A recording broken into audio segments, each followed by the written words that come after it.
Hey everybody. Some of you guys have been having some questions on the social studies content from lesson 94 and lesson 95.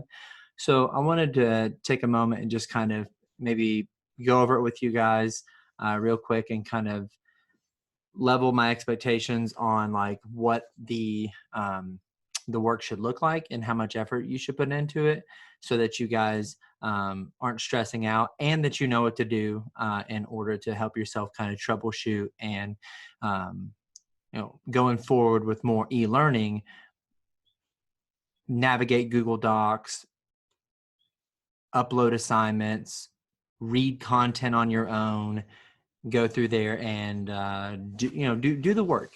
Be an e-learner, be a student in this new time right now. So you can see my screen right here, and I'm right here in the little corner. So lesson 94, it says abolition and the Underground Railroad. That's easy for you to say. Another important reform movement centered around slavery. People had argued about slavery from the time the American colonies were forming. Many people felt that slavery was wrong and worked to see it abolished. Abolished is just a fancy word for done away with. These people were called abolitionists, a fancy word for people wanting to do away with slavery. Abolitionists included people from the free northern states where slavery was already illegal. It also included people from the southern states where slavery was legal and an important part of the agricultural economy. Slavery was especially important on the growing number of cotton farms. Men and women, black and white, joined forces to fight against slavery. They wrote pamphlets and books explaining why slavery was wrong. They published newspapers and went all over the country giving speeches. Some abolitionists worked in secret to help free the slaves. The Underground Railroad was developed to provide slaves with an escape route from the South to freedom in the free states in the North or in Canada. It was neither underground nor railroad. Called underground because of its secrecy, the railroad was a series of hiding places, usually working at night. Helpers called conductors would move the slaves from one station or hiding place to another. The conductors were often runaway slaves or free African Americans. Escaping on the Underground Railroad was frightening and dangerous. Slave catchers chased the fugitive slaves in an attempt to bring them back to their owners. Yet, the desire for liberty was great. It is estimated that over 100,000 people traveled to freedom through the Underground Railroad. That's incredible. And if you really think about it, in the Constitution, it says life, liberty, and the pursuit of happiness, that all men are created equal. So that's not all men except African Americans or all men except people with yellow hair or all, there's no exclusions. It's human race. So keep that in your mind whenever, we're going through this unit of North and South divided and the issue of slavery, because the abolitionists were people saying, hey, that's not it. These people live in America. They're Americans, and they deserve that freedom. Really good article to kick things off here. But it's now leading from the article down to the questions. Question number one is, the first few questions deal with the article, and then the last few questions, they're going to be dealing with review. Now, guys, please hear me on this. Sometimes the review questions you're not going to remember, or you're just not going to even know. You're more than welcome to Google them and look them up. If you have your social studies journal with you from class, don't freak out if you don't, but you can look on there. You can ask your mom and dad if they're like social studies buffs, or you can just try your best. And it's okay if you don't remember the review questions. So drop my old man eyeballs, as my son and daughter like to call them. Back to question number one. What is this passage mostly about? Was it about the efforts to abolish slavery in the South and help slaves escape? Sounds pretty good. Slave catchers chasing fugitive slaves? That was in there, but was it the majority of it? That slavery was already illegal in northern states? That runaway slaves were considered fugitives? Well, B, C, and D, if you look at those, they're components of A, right? So that's just looking at question analysis, okay? Looking at the questions, looking at your options, and reading through all of them and considering them. Don't just read them and move on to the next, like read A, read B, read C, read D. As you're reading through them, say, and consider them, think about them. Again, I'm not going to give you the answers here. I'm just kind of walking you through it. The next ones, it says, which of the following are true statements about the Underground Railroad? How would you look through these question choices and then go back and see if they're true or false? You got it. You would read it. Conductors helping fugitive slaves were often free African Americans. You would go back through here and you would see through, let's see. So this is talking about the Underground Railroad. We know that that's a method of helping fugitive slaves. Let's look. Usually working at night, helpers called conductors would move the slaves from one station to a hiding place to another. The conductors were often runaway slaves or free African Americans. Let's go back to the answer there, or the question. Conductors helping fugitive slaves were often free African Americans. Would that be a true or a false? I would say true. So that's what I'm asking of you there. Going back to the text and looking for the evidence. Then now 4. Okay, who must approve a bill before it becomes a law? This is getting back into our unit on U.S. government. Would it be the Senate? Would it be the President, House of Representatives, or all of these? So we need to look into what we have going on here. These are the 3 branches of government: Senate, House of Representatives, and President. Okay, so the House of Representatives, what they're saying there is Congress, right? Or no? Are they leaving someone out here? Would it be all of these? What is the president's role? If you remember something about the president, we said a fancy little word called veto. He has the ability to veto a bill, right? What is the president's role in the country? Think through those things. Think through if this question here is giving you all the options to best answer the question. And again, you're more than welcome to Google it. You're more than welcome to look through your social studies notes if you have them. But more importantly, I want to see if you guys would just be honest with yourself. Do a review. See what you know, okay? Because that gives me, the teacher, a better understanding of where you guys are right now. So then 5 through 10, put the letter of the following events on the timeline. So we're looking at this timeline here, and I gave you guys a Google Doc, and the day 1's Google Doc, you had to make a copy of it, title it with your name and date, and then submit it that way. And now all of the upcoming lessons, they're going to have a document attached to it that makes a copy for you. I couldn't remember how to do that on day 1. It was just a lot going on, but we got it figured out. So in that document, which looks like, let's see, let me go here. My Google Drive, I named car. Get it? Because you drive a car. Sorry. Dad joke for you. Anyways, I did, trying to build a brick patio over here at the house. Less than 94 questions. Okay.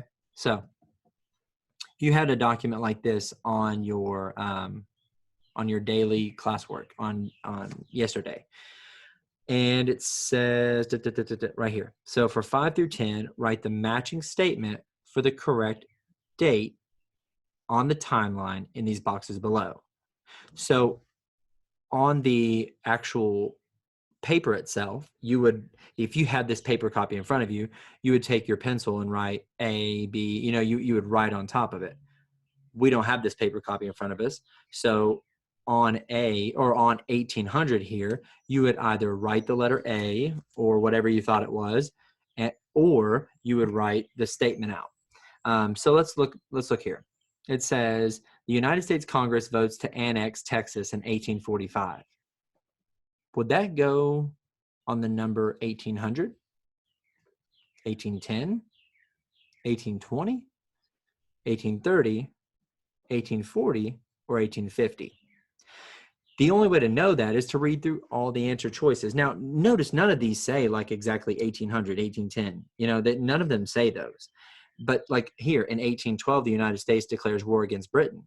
Are you going to put that on 1810, 1820, 1830, so on and so forth? And you have to put it on the dot where you feel it's closest to, okay? And then when you build the timeline, it should go in a chronological or an order by year. Okay, hopefully that makes sense for you all. Try not to make this video too terribly long. Let's look at my drive. Go to where? Go to recent. Sorry. Hello drive. Less than 95. There we go. Slavery in new territories. Okay. So I'm going to kind of, I'm squished in here. Okay. In 1848, the American victory of the Mexican War resulted in the annexation and statehood of Texas. Northerners were worried that adding a state like Texas would tip the balance of free and slave states' representation in Congress. Slavery became the issue that tore the North and South apart. As a new territory joined the nation, those who were against slavery worried that slavery would be allowed in the new state. This would increase the number of representatives that believed slavery should remain legal. In the same way, the southern states worried that if the new territories were declared free states, the balance of power would shift and their way of life would be threatened. As the country grew and acquired new territories, it fell to Congress to decide if slavery would be legal in each new territory. A series of acts passed by Congress aimed at compromise allowed slavery in some areas while outlawing slavery in others. Yet every decision Congress made continued to anger one side or the other. On more than one occasion, these compromises brought violence. In 1854, Congress ruled that the people who lived in the new territory of Kansas would decide whether to allow slavery or not. Granting the people the power to decide an issue is called popular sovereignty. Large groups of pro-slavery and anti-slavery supporters rushed to set up homes in Kansas, hoping to impact the vote. So much violence followed as mobs from each side attacked the other, that Kansas became known as Bloody Kansas. Property was destroyed and people were killed. Eventually, Kansas was admitted to the Union, the United States, as a free state. The anger that built from such events increased tensions between northern and southern states. The country was edging closer to a crisis. And now, friends, we know that crisis, or some of us might know it, but we will become to know that as the Civil War, a time in American history that is very sad, in my opinion. It is an event in history that we're going to discuss and we're going to talk about and learn so that we can help prevent that from happening in the future. See, our goal as historians is to read and learn from history, watch the actions and decisions of our policymakers, our congressmen, our president, our representatives, and the people in general, so that in the future we don't repeat the mistakes of the past. I mean, how sad would it be to be living in America right now and have a war against other states just because they believe something differently? We know that right now in this crisis time that we're better off whenever we pull closer together, and that if we pull apart and we are against one another, less good things come from it. We don't have as many opportunities to be helpful to others and to be helpful to ourselves, because most of our energy is being spent, defending ourselves and being upset about stuff. So it's now the second thing I've dropped off my table. I probably need to clean this up. Sorry. With that said, Let's look at the questions. Underline the statement in the passage that defines popular sovereignty. So you're going to go through there and you're going to look for the word popular sovereignty. I can't really see it. Can you? So you look through there and then you're going to underline the statement. But in the questions that you guys have, they are, let's see here. Sorry. It's like I created, so, okay. I don't have a template to pull up for you all because I made it through Google Classroom. And if I pull it up, it might mess things up. I don't want to do that. But if you look at question number 1 in your Google Doc that you have, it just says, write the statement in the box below. And so you can do that. Write true or false. Okay, so you need to read those and go back to the text, or read that one. It only has one. And then down here, 3 through 5, these are review questions. Okay, so foreign person, naturalized citizen, native, and citizen. Those are the vocabulary terms that we talked about in our government, our U.S. government topic. It says a blank is a person who belongs to a country and shares the same rights as others in that country. People who are blank or born in the United States are automatically citizens. A person who is not born in the United States can become a blank. And so you, again, you have different methods and mechanisms for working those questions out. And I don't care about 100% accuracy. I just want you guys to think through these. Like, don't put an elephant as a person who belongs to a country and shares the same rights as others in that country. People who are happy or born in the United States are automatically citizens, and a person who is not born in the United States can become a unicorn. How are you going to put that? Is that thinking through this? No. You're going to think through them and consider those. So looking down at 6 through 10, use the Venn diagram to organize information about the Corps of Discovery Expedition and the Oregon Trail. So again, the Corps of Discovery Expedition, you have to think through what that was. Oregon Trail, what was that? You know, and again, if you don't remember that, if you don't know it, it's okay.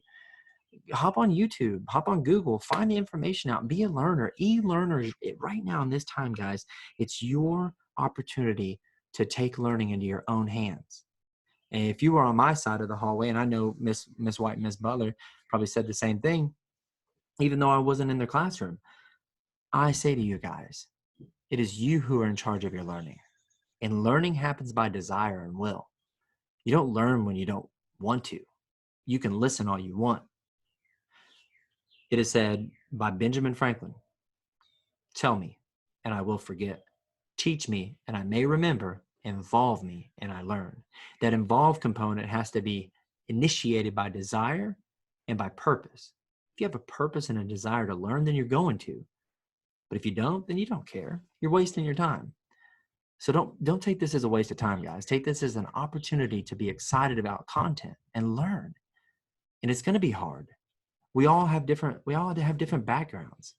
You know, some of us have mom and dads that are right there helping us. I can't help my children when they're doing theirs because I'm out here answering emails and trying to help you guys. But I go right in there when I'm done, or I try to, and help them out. But I get it when things don't happen perfectly, and I'm not asking for perfect. Don't stress yourselves out. There's enough of that going around. Have fun and learn. Okay? Thank you all.